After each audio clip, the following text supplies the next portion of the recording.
Alors cette semaine, on va faire ensemble la dernière partie du chapitre 6, le grand 3. On va voir une troisième façon pour la matière de se transformer. Après les transformations physiques et chimiques, on va parler un petit peu des transformations nucléaires. Donc je vous laisse éventuellement faire pause pour noter dans votre cahier le titre du grand 3, et puis on va pouvoir commencer. Alors on va commencer par quelques petits rappels. En fait, ça correspond aux rappels sur lesquels je vous ai conseillé de travailler vendredi déjà.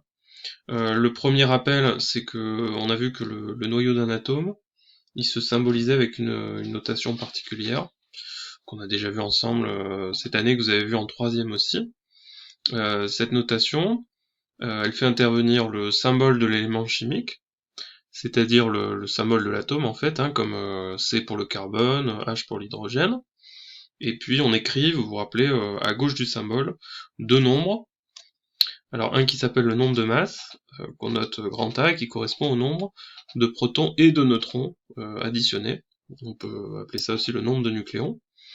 Et puis un qu'on note habituellement grand Z, et qui correspond à ce qu'on avait appelé le numéro atomique, et qu'on va appeler aussi dans ce chapitre, enfin en tout cas dans cette partie-là, on va l'appeler le nombre de charges.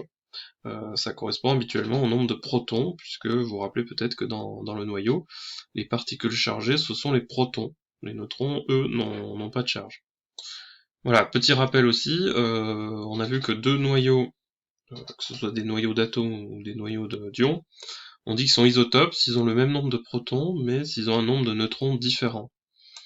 Alors par exemple, le carbone 12, le carbone 14, ce sont deux atomes de carbone, puisqu'ils appartiennent au même élément chimique, ils ont le même nombre de protons. Par contre, ils n'ont pas le même nombre de neutrons, et donc leur nombre de masse n'est pas le même. C'est des atomes qui vont avoir les mêmes propriétés chimiques. On peut en trouver par exemple dans des molécules de dioxyde de carbone, de CO2, on peut trouver des atomes de carbone 12 ou de carbone 14, même si sur Terre, naturellement, à plus de 99%, ce sont des atomes de carbone 12. Et par contre, pour les transformations nucléaires, on va le voir, les propriétés changent d'un isotope à l'autre. Voilà, je pense que ces petits rappels, vous avez pas forcément besoin de les noter dans le cahier, puisque si vous l'avez revu un petit peu vendredi, j'avais indiqué un document, et puis si vous avez le cahier avec le premier chapitre de l'année, vous avez tout ce qu'il faut.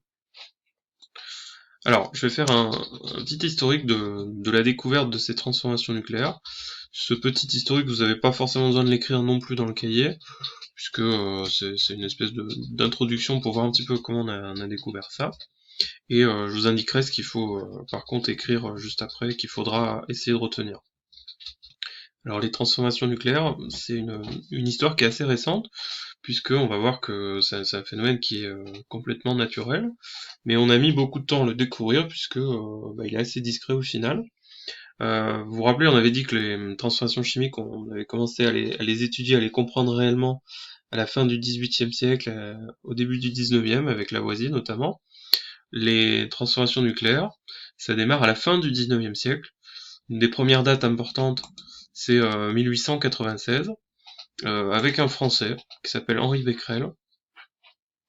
Alors Henri Becquerel, il travaille à la base, lui, en particulier sur le phénomène de phosphorescence.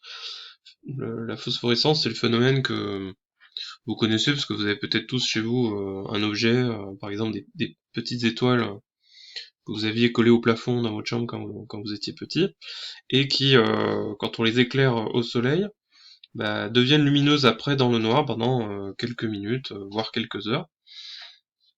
Et Becquerel, dans toutes ses expériences, il va s'intéresser notamment à une roche, un minerai qu'on appelle la pêche blinde, qu'on trouve à l'époque dans l'est de l'Europe. Et ce minerai, il a remarqué qu'il était très phosphorescent, en tout cas, il avait des propriétés de phosphorescence assez exceptionnelles. En fait, il s'aperçoit que cette roche, donc la pêche blinde, elle émet énormément de rayonnement, y compris du rayonnement qui est invisible à l'œil. Donc c'est le même type de rayonnement que la lumière, hein, des ondes, ce qu'on appelle les ondes électromagnétiques, mais de plus courte longueur d'onde. Donc c'est en dessous des ultraviolets que l'œil déjà n'est pas capable de voir. En dessous des ultraviolets, il y a des ondes qu'on appelle les rayons X. Et donc il s'aperçoit que la pêche blinde émet énormément de rayons X, et notamment un de ses composants, il a compris, on le sait à l'époque, que ce minerai contient un métal particulier qu'on a appelé l'uranium. Il a été découvert quelques années plus tôt. Alors là où Becquerel va être assez surpris, c'est qu'en fait, il va s'apercevoir que cet uranium là, qui est dans cette roche, il émet des rayons X même quand la roche n'a pas du tout été exposée au soleil. Donc en fait, il comprend que c'est pas du tout une histoire de phosphorescence.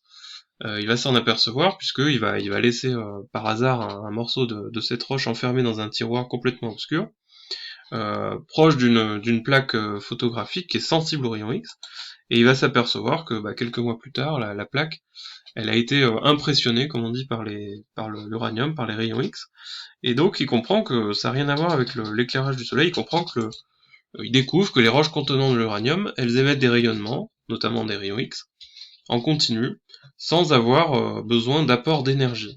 Donc ça c'est vraiment surprenant à l'époque, puisque on sait que si on veut émettre des rayons X avec un objet, il faut forcément apporter de l'énergie, par exemple sous forme électrique. Et là c'est pas le cas, la roche elle émet naturellement, sans qu'on comprenne pourquoi, des rayons X, du rayonnement en continu. Alors l'explication elle va arriver assez peu de temps après en fait, puisque en 1898, interviennent deux Français aussi, dont vous connaissez probablement le nom, puisqu'il s'agit de Marie et Pierre Curie. Et ces deux Français, donc, ils comprennent, après quelques mois d'expérience, notamment beaucoup de chimie autour de l'uranium, ils comprennent que c'est pas des transformations chimiques qui se produisent et qui dégagent cette énergie sous forme de rayonnement. Ils en déduisent que certains atomes, dont l'uranium, apparemment, émettent de l'énergie sous forme de rayonnement sans qu'il y ait de réaction chimique. Et donc ils donnent un nom à ce phénomène, hein, ceux qui vont baptiser ce phénomène. Ils vont dire que ces atomes-là, ils sont radioactifs, puisqu'ils émettent des radiations, ils sont actifs dans ce sens-là. Et donc ils découvrent comme ça le phénomène de radioactivité. Et il y a encore un autre personnage, Ernest Rutherford, qui à peu près à la même époque va donner la fin de l'explication à ce phénomène. Lui comprend que la radioactivité de certains atomes, comme l'uranium, elle est due au fait qu'ils sont instables, et que spontanément, au bout d'un certain temps, ils se transforment en de nouveaux atomes. Donc on va appeler ça à partir de là le phénomène de désintégration radioactive du coup, et on découvre ainsi les transformations nucléaires. Donc voilà pour le petit historique qui est très résumé, il y aurait évidemment beaucoup plus à dire. Je vais mettre sur le Padlet aussi le lien vers deux vidéos qui sont des extraits d'un film qui retrace quelques éléments de la vie de Pierre et Marie Curie, et que vous pouvez regarder dès que vous aurez un petit moment. Et je vous invite d'ailleurs, dès que vous aurez le temps et l'occasion, et l'envie, à vous intéresser un petit peu à la vie de Marie Curie, qui a vraiment été une femme exceptionnelle, qui a eu une carrière scientifique extraordinaire, récompensée par 2 prix Nobel, et ça vaut vraiment le coup de s'y intéresser. Alors revenons au cours, on va pouvoir écrire le petit A, que je vous invite là à écrire dans le cahier, l'équation d'une réaction nucléaire. Alors, en fait, on va faire la même chose que ce qu'on faisait pour les réactions chimiques. On va écrire la transformation en écrivant une équation avec une flèche. On va écrire d'un côté le symbole des noyaux réactifs. On va parler dans cette partie plus que des noyaux, puisqu'en fait tout va se passer à ce niveau-là. Donc on va écrire à gauche le symbole des noyaux réactifs, et puis à droite, on va écrire le symbole des noyaux produits de la réaction. Alors on va partir d'un exemple, puisqu'on parlait de l'uranium, qui a été l'objet d'étude de Becquerel et de Pierre et Marie Curie. Donc la désintégration de l'uranium, c'est une réaction nucléaire qu'on peut écrire sous cette forme-là. Donc à gauche de la flèche, on a le noyau de l'atome d'uranium. Donc c'est un atome qui a 238 nucléons, qui a 92 protons. Donc c'est un atome qui est très gros, c'est un des plus gros atomes naturellement présents sur Terre. Et cet atome-là, donc, qui n'est pas stable, spontanément, au bout d'un certain temps, il va se désintégrer, c'est-à-dire qu'il va se transformer en un nouvel atome, en l'occurrence un atome de thorium, 234, avec 90 protons, et puis, en plus, va être produit un noyau d'hélium, donc avec 2 protons, 4 nucléons au total, et puis des rayonnements, on l'a dit, donc ça on le fait pas apparaître bilan de l'équation, là je l'ai rajouté sous la forme d'un petit logo, mais voilà, c'est ce rayonnement qu'ont observé Becquerel et puis les autres scientifiques de l'époque. Alors à partir de cet exemple, on remarque trois propriétés fondamentales qui vont nous donner en fait les lois principales qui régissent un petit peu ces réactions nucléaires. La première remarque, c'est que les éléments chimiques ne sont pas conservés. Donc ce qu'on a dit en chimie pour les transformations chimiques n'est plus vrai du tout, puisque par exemple on avait ici de l'uranium au début, puis à la fin on n'a plus d'uranium, on a du thorium, on a changé d'élément. Donc c'est plus de la chimie là clairement. On a affaire à un autre type de transformation de la matière. Deuxième remarque importante, on peut remarquer qu'il y a conservation du nombre de charges et du nombre de masses. Alors par exemple, sur cet exemple-là, ça veut dire quoi? Au début, on avait 92 protons dans le noyau de l'uranium, et puis à la fin, on se retrouve avec 90 protons dans le noyau du thorium, et 2 protons dans le noyau de l'hélium, ce qui fait, au total, à la fin, 92 protons. Donc on a bien conservé le nombre de protons. Pareil pour les nombres de charges, c'est-à-dire les nucléons. On en avait 238 au début, à la fin on en a 234 dans le noyau de thorium, plus 4 dans le noyau d'hélium, on a toujours 238 charges, c'est-à-dire 238 nucléons.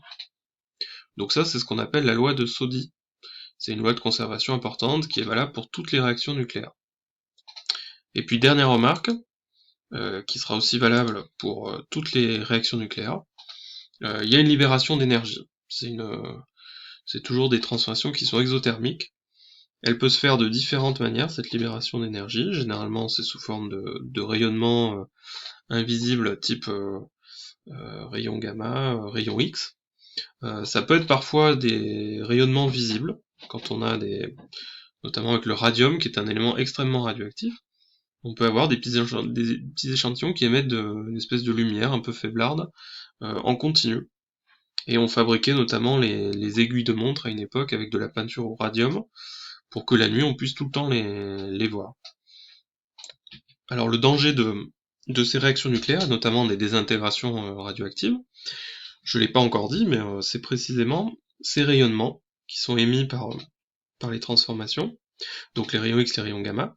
Ces rayonnements, ce sont des rayonnements extrêmement énergétiques, encore plus énergétiques que les ultraviolets, qui sont déjà, vous le savez, un petit peu dangereux pour la peau. Les rayons X et les rayons gamma transportent énormément d'énergie, qui sont capables quand ils traversent l'organisme par exemple, qui sont capables de casser certaines molécules, et lorsqu'il s'agit de molécules importantes comme les molécules d'ADN, ça va provoquer des lésions importantes qui peuvent donner naissance à des cancers. On parle aussi de rayonnement ionisant, puisqu'ils sont capables d'arracher des électrons à la matière, et voilà, c'est ça qui fait que la radioactivité et les réactions nucléaires de manière générale présentent un danger non négligeable. Et puis, dernière chose que j'ai pas dit encore, l'énergie peut se dégager dans certains cas, on va le voir après, sous forme de chaleur, c'est-à-dire d'énergie thermique, telle qu'on en a parlé dans la partie précédente. Voilà, donc je vous laisse noter cette partie sur votre cahier. On continuera le cours mercredi, demain je vous donnerai un petit exercice pour voir si vous avez compris ce qu'on vient de faire là, et puis je vous laisse regarder éventuellement, si vous avez le temps, les deux petites vidéos dont je mets le lien sur le Padlet. Voilà, bon courage!